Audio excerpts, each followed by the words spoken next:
দাদা, সংবাদ আবির্ভাবে আপনাকে স্বাগত। আমাদের প্রথম প্রশ্ন হচ্ছে, তৃণমূল কংগ্রেস কি তাহলে ওয়াকফ বিল মেনে নিল? কারণ আজকে আমরা দেখতে পাচ্ছি যে পরিষ্কার অর্ডার দেওয়া হয়েছে যে ওয়েবসাইটে ওয়াকফ বিলটাকে আপলোড করে দেওয়ার জন্য।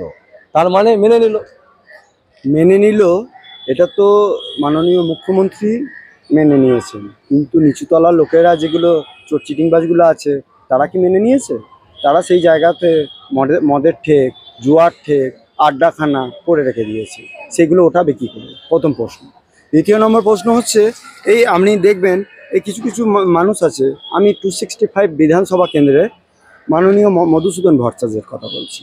তিনি একটা কাঁঠাল গাছে, ওখানেতে একটা গোরস্থান আছে, সেই গোরস্থান মানে কবরস্থান আছে, সেই কবরস্থানটা ব্রিটিশ পিরিয়ড থেকে হয়ে মানে রেকর্ড হয়ে আছে। সেখানে ওরা পয়সা নিয়ে প্রচ্ছন্ন মদতে কিছু কিছু মানুষের কাছে একাধিক মানুষকে প্রাণনাশ হুমকি দিয়ে, আর তারপর হচ্ছে নিত্যানন্দ ব্যানার্জি, তার তো প্রত্যেক দিনই রেকর্ড একটার পর একটা কেটে বেরিয়ে যাচ্ছে। প্রধান শেখ রহমান বাবু, তিনি একটা মানুষ বুঝতে হবে, নিত্যানন্দ ব্যানার্জি তিনি একটা ব্রাহ্মণের বেটা, মধুসূদন ভট্টাচার্য তিনি একজন ব্রাহ্মণের বেটা, আর যারা ঝামেলা করে যাচ্ছে চিত্তরঞ্জন ঘোষ, চিত্তরঞ্জন ঘোষ তিনিও কিন্তু একটা হিন্দু পরিবারের মানুষ।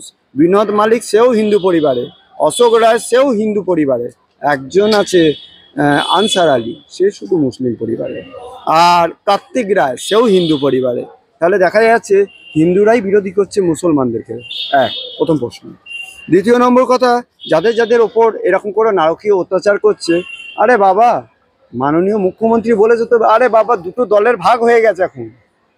মানে এখানে আমি যেরকম বলতে পারি, মেমারি বিধানসভা কেন্দ্রেই বলছি, স্বপন ঘোষাল, ও কোন দিন টিকিট পেয়েছে আর কোন দিন জিতেছে, আর কি করে জিতেছে, কেমন করে কারচুপি করে জিতেছে, প্রথম কথা। দ্বিতীয় নম্বর কথা, নিত্যানন্দ জয় নিতাই জয় নিতাই জয় নিতাই, তার নিতাইয়ের আড্ডাখানাটা আর এবং চারিপাশের জায়গাপত্র দেখলে আর কি করে এত ব্ল্যাক মানির থেকে হোয়াইট মানি হয়েছে? 2 নম্বর প্রশ্ন। 3 নম্বর কথা, মানুষ কি সেফটি আছে? না, সেফটি নেই। কোনো মা বোনেরা সেফটি আছে? না, সেফটি নেই। যতই বলুক না কেন সেফটি আছে সেফটি আছে, ওই 1000 টাকা করে দিচ্ছে, মানে লক্ষ্মী ভাণ্ডার ঢুকিয়ে দিচ্ছে।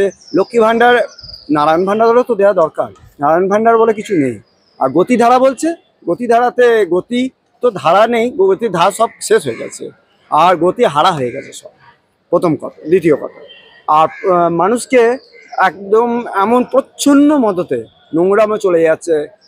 কালকেই আমরা একটা খবরে তো দেখুন, একটা কথা বলি, যে দলেরই মানুষ হোক না কেন, ডিফেক্ট যে ছবিগুলো যারা যারা বের করছে, এই তরুণজ্যোতি বাবু একজন বিজেপির আইনজীবী একজন, তারপর রেখা পাত্র ম্যাডাম তিনি একজন সন্দেশখালী মানে যেতে পারছেন, আর কেয়া ম্যাডাম এনাদের, তার আগেও দিলীপ ঘোষ বাবুকে নিয়ে একটা মানে ডিফেক্ট ছবি ম্যানিপুলেট করে সেই ছবিটা প্রডিউস করে দেওয়া হয়েছে। কিসের জন্য প্রডিউস করে দেওয়া হয়েছে? যে এই ছবিটা দিয়ে আমারও একটা করা হয়েছে, আমারও এই কিছুদিন আগে একটা প্রচ্ছন্ন মদতে রাকেশ দাস, নিবাস দাস, আমি একটার পর একটা বলছি, এই প্রচ্ছন্ন মদতে একটার পর একটা ডিফেক্ট ছবি করে যাচ্ছে।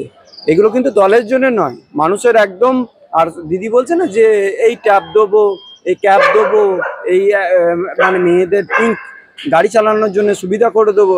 আরে বাড়ির মেয়ে ছেলেরা যদি রান্নাঘর হিসেল ধরে, আর তখন পুরুষ মানুষদের যদি কর্মসংস্থান দেওয়া হয়, সেই কর্মসংস্থানের জায়গায় যদি মানুষ ঠিক করে কাজ পায়, তাদের জন্য তাদের বাইরে ছুটতে হবে না। আর আমাদের এখানে শিল্প আছে কোথায়? শিল্প তো শেষ হয়ে গেছে। আর ওই সিঙ্গুরে বলছে না, ধোঁয়া ধোঁয়া ধোঁয়া, বলছে ধোঁয়া ধোঁয়া ধোঁয়া, পারি না তো সইতে, না পারি কইতে। মানে এমন ধোঁয়া দিয়ে ফেলেছে, ওখানে গেঁজার ধোঁয়াটা বেশি চলে। আর আমি ওই এলাকাতে বেশিরভাগ এলাকাতেই রেড করতে গেলে দেখবেন আমাদের রাজ্য সরকারের, আমি একটা কথা বলতে পারি, পুলিশ তৎপরতায় কিন্তু আপনি দেখবেন প্রত্যেক দিন সোনা পাচার চক্র ধরছে, প্রত্যেক দিন গাঁজা পাচার চক্র ধরছে, প্রত্যেক দিন আপনারা দেখবেন এই গাড়ির নাম্বার প্লেটিং গাড়িগুলো ধরছে। এর জন্য কিন্তু রাজ্য সরকারের মাননীয় মুখ্যমন্ত্রীর ক্রেডিট বলা চলে না। যে পুলিশদের ওপর অত্যাচার চলছে, পুলিশরা মানে তারা দেখছে যে আমরা তো এই যে এই গাড়ি চাপা দিয়ে হয়তো আমাদেরই কোন সময় পায়ের উপর দিয়ে গাড়ি চালিয়ে দিয়ে মেরে দেবে। আমি এখানে হাইকোর্টে দিয়ে একজন পুলিশ অফিসারের নামে মিথ্যে করে একটা মামলা জড়িয়েছে, সেই কেসেতে আদৌ সে জানেই না ডায়মন্ড হারবারে তার নামে একটা কেস দিয়েছে। আমি তারপরের দিন বললাম যে আপনাকে চিন্তা করতে হবে না, এই কেসটা কী করে সামলাতে হয় আমরা জানি। কারণ একটা পুলিশের বিরুদ্ধে যদি কেস করা হয়, সেই তা ডায়মন্ড হারবারে পুলিশের বিরুদ্ধেও মামলা হয়েছে, দেখা গেল পুলিশটা কিন্তু নির্দোষ, সে কিন্তু কাজ করে এখানে। আর আমি প্রথমেই বলেছিলাম ভূমি রাজস্ব দপ্তর একদম মানে প্রচুর করে রেখে দিয়েছে গর্ত। আর আজকে মুর্শিদাবাদ যান, মালদা যান, উত্তর দিনাজপুর যান, দক্ষিণ দিনাজপুর যান, 24 পরগনা ঘুরুন, দেখুন সব জায়গাতে মাফিয়া সিন্ডিকেট রাজ করে রেখে দিয়েছে। আর কিছু কিছু মাল আছে যাদের নাম না করলেই নেই, সেই হক, সেই মানে সব কথা শেষ কথা হক কথা, তা আব্দুল মান্নান ওরফে হক, সেই হক বাবুদের মতন মানুষগুলো প্রতারণা চক্রের মেন কাণ্ডারি। এরা কোনো সময় সুখেন্দু শেখর বাবুর কাছে দাঁড়িয়ে আমাদের বিধানসভাতে ছবি তুলেছে। তিনি একটা WBCS অফিসার হয়ে কোটি কোটি টাকা তছরূপ করেছে। DMBH কলেজের মালিক বলে কথা, পেট্রোল পাম্পের মালিক বলে কথা, একটা WBCS অফিসারের স্যালারি কত? আমি প্রথম প্রশ্ন করতে চাই সেইটা। আর ওনার এত জায়গাতে সিন্ডিকেট করার ক্রাইম কি করে হয়? তৃতীয় নম্বর কথা, আমি যে বলছিলাম এই দুদিন আগেও যখন আপনি একটা প্রশ্ন করেছিলেন, আপনি গিয়ে বাড়িতে গিয়ে থাকেন, সেই ছবিটা আপনি পাঠাতে পারবেন তো? আমি পাঠাতে পারবো না, কেন 100 বার পারবো, সে ক্ষমতা আমার আছে। কিন্তু তার আগে আপনাকে আমি আর একটা কথা জানিয়ে রেখে দিই, সুকান্ত হাজরা ওরফে বাবু হাজরা, ও কচি হাজরার বেটা, মাতাল একটা। আর ওই মাতালটা, আমার একটা প্লাটিনা গাড়ি আছে, ও মদ খেতে খেতে আস্তে আস্তে মাননীয় পৌরসভার চেয়ারম্যান স্বপন বিশুইর পেটোয়া এসে আমার পেছনে গাড়িতে ধাক্কা মেরে দাগও লাগিয়ে দিয়েছে। কিন্তু মানুষ, জনতা জনার্দন, একটা কথা বলে দিচ্ছি, যখন খেপে যাবে মন না, ও কোথায় যাবে ওর মন সেটা তখন বুঝতে পারবে না। আর ওর নিজের কাকার ছেলেদের মেরে দেওয়ার জন্য ও এতটাই পটু এবং বিষয় সম্পত্তি, টাকা কড়ি এবং মেমারি পৌরসভাতে ও যতগুলো গাড়ি খাটিয়েছে সে সমস্ত গাড়ির টাকা সোজাভাবে শোধ করেনি, প্রমাণ আছে তার। আর দ্বিতীয় নম্বর কথা হচ্ছে, সুকান্ত হাজরা ওরফে বাবু হাজরা, তার একাধিক টোটো রয়েছে, তার একাধিক গাড়ি রয়েছে। আর উনি যেসব মানে মদতপুষ্ট পুলিশ অফিসারদের সাথে মেশেন, সেই রাকেশ সিং, ঠিক আছে, সেই রাকেশ সিংয়েরও পেছুটা মেরে খাল করে দিয়ে গেছে। আর একটা কথা ভালো করে বলে দিচ্ছি, আপনারা সংবাদের যে কোনো মিডিয়া ম্যানকে পাঠিয়ে দেখবেন, রাস্তাতে আপনার চুন পড়ছে না সুটকি পড়ছে বলা মুশকিল, ওরা রাস্তাঘাটেতে যে নোংরামোটা করে যাচ্ছে। এবং রাতে 9টার পর পুলিশ কিন্তু সত্যি করে খুব প্রশাসনে, মাননীয় মেমারি থানার ভারপ্রাপ্ত ওসি প্রীতমবাবু খুব ভালো কাজ করছেন, এক্সাইজ ডিপার্টমেন্ট খুব ভালো কাজ করছে। কারণ এই যে এই মাতালগুলোকে প্রতিনিয়ত কেস দিচ্ছে। আর যে রাজকুমার মণ্ডল মেমারি থানাতে তাবেদারি করছিল, সেটাকেও নোংরামোটা আস্তে আস্তে বন্ধ করেছে। আর একটা কথা বলছি, এই যে তৃণমূল যে গুন্ডাগিরি করে মাফিয়াগুলো যে গুন্ডাগিরি করছে, তার এই গুন্ডাগিরি কিন্তু বন্ধ হয়ে যাবে। কেননা একটা কথা বলি, মানে আজকে যে রাজা ধীরাজ কালকে ভিক্ষা চায়, কাহারও সমান নাহি যায়, এই কথাটা আমি আগেও আপনাদের বলেছি। কেন বলছি আপনাকে, এই কথাটা জেনে রাখা দরকার আছে। এই যে এই তরুণ জ্যোতিবাবু থেকে আরম্ভ করে বিরোধী দলনেতা আরম্ভ করে সুকান্ত বাবু, অমিত শাহ বাবু, আজকে আমাদের নরেন্দ্র দামোদর মোদী বাবু থেকে আরম্ভ করে, আজকে যে এই সাম্প্রদায়িক দাঙ্গাগুলো লাগাবার জন্য এনাদের নামে একটা মানে রচনা করে মার্কেটে ডিফেক্ট করে ছবি করে পাঠাচ্ছে, এগুলোর জন্য কিন্তু পুলিশ যখন থানায় গিয়ে কোনো কমপ্লেন রেজিস্টার করা হচ্ছে, সে কমপ্লেনটা রেজিস্টার হচ্ছে না। কেন হচ্ছে না? কোর্ট থেকে রেজিস্টার করতে হচ্ছে, তবে গিয়ে সেটার মামলাটা রুজু হচ্ছে। প্রথম প্রশ্ন। দ্বিতীয় নম্বর প্রশ্ন, এই যে আপনাকে বলেছিলাম জগৎপুরেতেও সেই কেভিন আছে, কেভিন দায়িত্বে রয়েছে। আর যারা যারা কনভেনার রয়েছে, কনভেনারদের মেরে বাড়িতে ঢুকিয়ে দিচ্ছে। আর BLO, আজকে আমি একটা কথা, সব থেকে একটা বড় কথা বলছি, SIR এর একটা ভালো আজকে আমি এই ট্রেনে আসার সময় একটা দেখলাম যে এটা এক্সটেন্ড করা হয়েছে। এতে কিন্তু তৃণমূল যে ধুয়ে মুছে সাফ হয়ে যাবে, এটা একদম বুঝে যাচ্ছে। কারণ এরা যে পাপ করে রেখেছে, সে পাপের মানে ক্ষমা করা যাবে না, কেননা পাপ বাপকেও ছাড়ে না। আর এই পাপটার পরিমাণ ক্রমশ বেড়ে গেছে, বিশেষ করে সাধারণ জেনারেল কাস্ট আর মাইনরিটি সেলকে, যে মুসলিম সম্প্রদায় এবং আদিবাসী সম্প্রদায়। আর একটা কথা বলে রেখে দিচ্ছি, কিছু মনে করবেন না, অনেক সিভিক ভাইয়েরা কাজ করে, তারা আজকে এই কিছুক্ষণ আগেও আমাকে একজন ফোন করেছিল, সে বলছে আমাদের চাকরিগুলো আদৌ পার্মানেন্ট হবে তো? অঙ্গনারী যারা দিদিমণি রয়েছে বলছে আমাদেরও কি মাইনেপত্র বাড়বে না, ওই 8,000 টাকার মাইনেতে কি 9,000 টাকা মাইনেতে আমাদের সংসার চলবে? আমরা তো আস্তে আস্তে নাবিশ্বাস হয়ে গেছে, আমাদের রিটায়ার করার বয়স হতে চললো সব। তা এই অঙ্গনারী নাম করে যে তৃণমূলের মদতপুষ্ট নেতারা টাকা তুলেছেন, আমি নাম করে বলে দিচ্ছি, এই সিভিক পুলিশের নাম করে মদতপুষ্ট নেতারা টাকা তুলেছেন, সেই সব মানুষগুলো কেউ ছাড় পাবে না। বলছেন 2026-এ তৃণমূল বাই বাই ফিনিশ। এটা কেন বলছি, একটা প্রথম কথা শুনুন, ওয়াকফ বোর্ডটা দেখলে হবে না। আমি একটা কথা বলি, এমন একটা জিনিস মুখে দিলি ফিনিশ। কেননা এই সোনপাপড়ি খেলে দেখবেন, মুখে দিলে এত বড় ফাঁপানো থাকে কিন্তু মুখে দিলি ঠান্ডা, মানে ফিনিশ হয়ে যায়। কেন সেরকম জায়গায় হয়েছে, এরা এত বড় জায়গায়, মানে বালি এখনো দেখছেন তো, দিন রাত আপনারা খবরে দেখতে পাচ্ছেন যে বালিচো আজকে এখানে এই রেড হচ্ছে।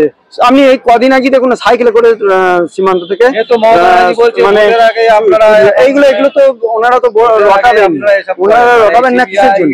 আগে বলি এইটার ওনাদের রটানোটা ওই যে সুদীপ্ত সেনের যে টাকাগুলো যে গেছিল, সে টাকাগুলো নিয়ে ওনারা যে কাজে লাগিয়েছেন সেটা তো ভালো করে মানুষ বুঝে গেছে। আজকে দেবযানীকে যে ওনারা আজকে বেরিয়ে গেছেন, কিন্তু ওনাদের টাকাটা তো ফিনিশ। সানমার্গ, বর্ধমান সানমার্গ, কত এরকম কোম্পানি, আর বিশেষ করে মাইক্রো ফাইন্যান্স গুলো কি সেন্ট্রাল পারমিশন দিয়েছে? আপনি একটাও দেখুন তো, যতগুলো মাইক্রো ফাইন্যান্স পারমিশন আছে সবগুলোই তাও অবৈধভাবে স্টেটের পারমিশন আছে বেশিরভাগ। আর সমবায়গুলোতে আস্তে আস্তে হারতে আরম্ভ হয়েছে। আপনি এর থেকে কি উত্তর চাই বুঝতে পারছেন যে হারার জায়গাটা ক্রমশ বেড়ে যাচ্ছে। আর যদি অবশ্যই ফিনিশ হবে, অবশ্যই ফিনিশ হবে, কারণ অতি দর্পে হতলঙ্কাপতি মানে চ কৌরবা অতি দানে বলির পদ্ম স্বর্গ মত্যন্ত গর্হিতম। কারণ অহংকার পতনের কারণ, প্রথম কথা। আর এই যে আপনাদের সুজয় কৃষ্ণ ভদ্রবাবু মুখ খুলে বলে ফেলেছেন, আজকে পার্থবাবু তিনিও কিন্তু পাল্টি খেয়ে গেছেন। আজকে যারা মদন বাবু, সেও কিন্তু ওই চশমা পরে, মানে প্রচুর ভিআইপি স্টাইলে, আজকে কিন্তু তাদেরকে কেউ পাত্তা দেয় না, সবাই বলে মাতালগুলো চলবে। আর ওই পার্থবাবুকে মানে উনি যে গতটা ছিল সেটা সেই কাছিম বলে না, উল্টে দিলে যা বলতে হতো পাল্টে দিলেও তাই, মানে ওনাকে উল্টে পাল্টে ওনাকে সর্বশান্ত করে দিয়েছে। আর ওই বলেছে যে ওনার বান্ধবী তো থাকতেই পারে, আর বৈশাখী বাবু, বৈশাখী ম্যাডাম এবং শোভন থাকতেই পারে বন্ধুত্ব। এই নিয়ে তো কাউরির, যে কোনো মানুষের ফ্রিডম, মানে এই আমাদের গণতান্ত্রিক দেশে বন্ধুত্ব করা অবশ্যই চলতে পারে, কিন্তু এই বন্ধুত্বকে নিয়ে কেউ যদি খারাপ নোংরামো রাজনীতি মনে করে, এটা খুব খারাপ জায়গায় পৌঁছে যাচ্ছে। আর আমাদের সব থেকে বড় কথা, আগে আপনারা এই কিছুদিন আগে একটা বাইট করেছিলেন যে একটা জায়গাতে গিয়ে মেয়রের পারমিশনেতে হাইকোর্টের পারমিশন মুখে দিয়ে মেয়র যে অনুমতি দিয়েছে সেই জায়গাটা দখলদারি করেছে। কিন্তু আপনি দেখুন শোভন বাবু যতদিন দায়িত্ব ছিলেন, সেই শোভন বাবু আর মানে মেয়র পদে ছিলেন, আজকে মেয়র পদ থেকে ওনাকে কেন বহিষ্কৃত করা হয়েছে? আজকে এতদিন যে আপনি ডগগুলো দেখুন, আপনি খিদিরপুর ডগগুলো আগে যে পরিমাণ বাইরে থেকে আপনি দেখবেন, এখন এই বাংলাদেশে থেকে যে পরিমাণ মানুষ, মানে বাংলাদেশের রোহিঙ্গা যাদের বলে, তাদের যে পরিমাণ পালিয়ে যাচ্ছে, কিছু না পালাচ্ছে এই এসআইআর জন্য। আচ্ছা, ফিরাদ বাবু কিন্তু যথেষ্ট ভদ্র মানুষ, কারণ ফিরাদ বাবু চেষ্টা করে যে আমি সঠিকভাবে থাকবো, কারণ উনিও একজন ব্রাহ্মণের মেয়েকে বিয়ে করেছেন, উনি কিন্তু খারাপ নন, কিন্তু ওনাকে খারাপ করে দেওয়া হয়েছে, এটা প্রথম জানতে হবে। ফিরাদ বাবু বলেছে জাত পাত দেখার দরকার নেই, উনি সিপিএম এর লোকেদের কাছে গিয়ে বলেছে আমরা তোমাদের পাশে গিয়ে দাঁড়াবো, বিজেপি লোকের পাশে গিয়েও বলেছে দাঁড়াবো, কিন্তু ওনাকে কাজ করতে দেয়নি ঊর্ধ্বতন কর্তৃপক্ষ, কারণ ওনাকে কাজ করতে দিলে জানে যে এই পর্দা ফাঁস হয়ে যাবে, এই পর্দা ফাঁস হয়ে গেলে আমাদের যে কোটা আছে চোরচাপটা সবকটাই জেলের ভিতরে ঢুকে যাবে। আর কথা হচ্ছে 2026 তৃণমূল শেষ। আমি তো বলে দিলাম প্রথমেই, কারণ এই যে পরিমাণ এই যে এসআইআরটা ফেব্রুয়ারি মাস পর্যন্ত যে টাইম এক্সটেন্ড করা হয়েছে, সেই এক্সটেন্ড করার ফলে দেখবেন আমি একটা বয়স্ক মানুষকে নিয়েও এসেছিলাম, রেলের পিপিও স্যালারি এখনো পর্যন্ত পেয়ে ওঠেনি। কিসের জন্য পাইনি? এটা কি যখন করেছিল বিএলওরাই গিয়ে গিয়ে তো ভোটার কার্ডগুলো করেছিল, আর যারা ইলিটারেট গুলো তারাই কিন্তু আধার কার্ড করতে গেছিল। তখন কিন্তু সেন্ট্রাল এত চাপে দায় দায়িত্ব ছিলেন না, কারণ ওখানে দেখা যাচ্ছে বলছি কোথায় আমাদের একাধিকভাবে 2000 আর 2025 দুটোর মধ্যে অনেক ফারাক। 2000 সালে যে আইআর যেটা রিপোর্ট হয়েছিল, আইআর রিপোর্টেতে কিন্তু যে রিপোর্ট দেওয়া হয়েছিল 2025 সালে, তার কিন্তু রিপোর্টটা পুরো দেখুন আমরা পাল্টে যাচ্ছে। আর বলছে না ওই উত্তরপ্রদেশ, আরে বাবা উত্তরপ্রদেশ দেখতে হবে না, আমাদের বাংলাতে যা নারী ধর্ষণ হচ্ছে তার উত্তর কেউ দিতে পারছে না। সবই তো মানে ঢাকা চাপা দেওয়া হয়ে যাচ্ছে। আর কোথায় কোন ছাত্র চোখ উবড়ে নেওয়া হচ্ছে, যেই প্রতিনিয়ত কোনো মুখ খুলতে যাচ্ছে তার আগে গলাটা কেটে মেরে দেওয়া হচ্ছে। আর এর জন্য তো বলে দেবে যে ও বাবা ও তো গাড়ি চালানোর গাড়ি অ্যাক্সিডেন্টে মরে গেছে। গাড়ি অ্যাক্সিডেন্টে নয়, গাড়ি পেছনে লাগানো হচ্ছে কয়েকটা মদতপুষ্ট নেতা।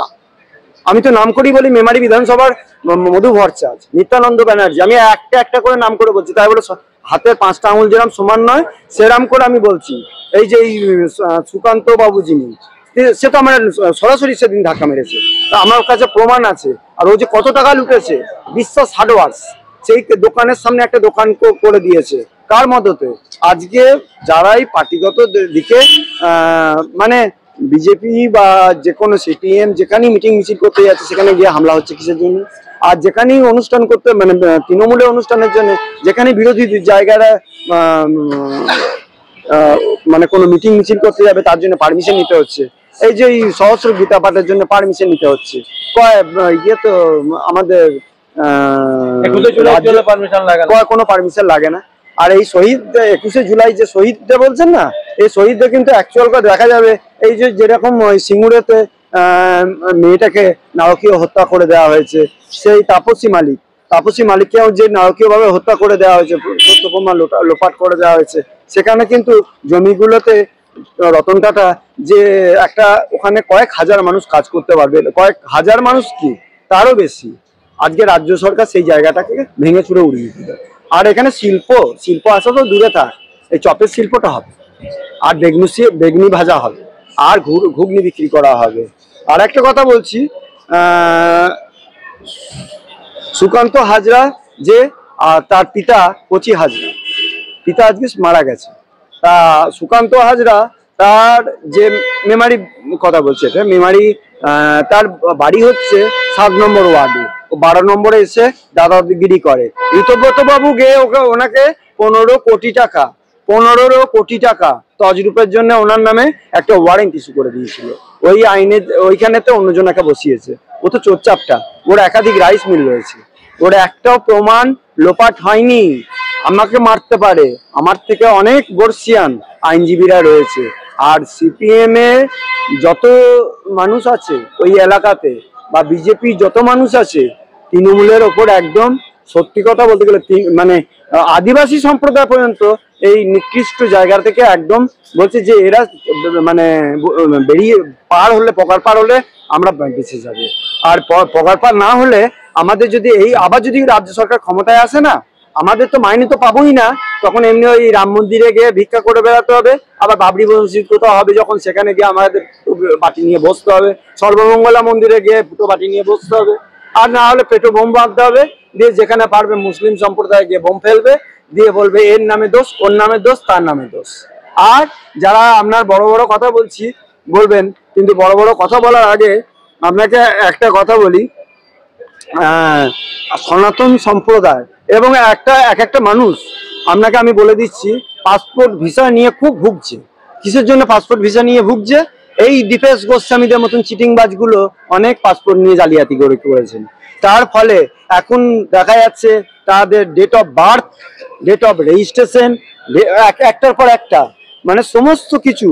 এই যে মোদিজি যে নতুন কার্ডটা ভোটার কার্ডটা করেছে, ওই পরিচয়পত্রটা, আর যে এসআইআর এর যে রুলস অ্যান্ড রেগুলেশন যেটা করেছে, এতেই অর্ধেক মানুষ কাত হয়ে যাবে। কারণ বাইরে থেকে মানুষরা যারা আসছে, আর মানে বাইরে থেকে যে মানুষরা আসছেন সেই মানুষরা এখন বাইরে ধরুন অনেকে বেড়াতে যাচ্ছে, দেখবেন বাস দুর্ঘটনায় মরে যাচ্ছে, আদৌ মরছে না মেরে দিচ্ছে, এটাই হচ্ছে মেন কথা।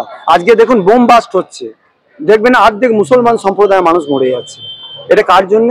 দেখবেন যারা বোম বাঁধছে তারাও সেই মুসলিম সম্প্রদায়ের মানুষ, কিন্তু কিছু গো বেচারা মানুষ পেটের দায়ে বাঁধতে গেছে আর তারাই মরে গেছে, কিন্তু তারা কিন্তু দোষী নয়, রাজ্যের শাসক দলই এর জন্য দায়ী।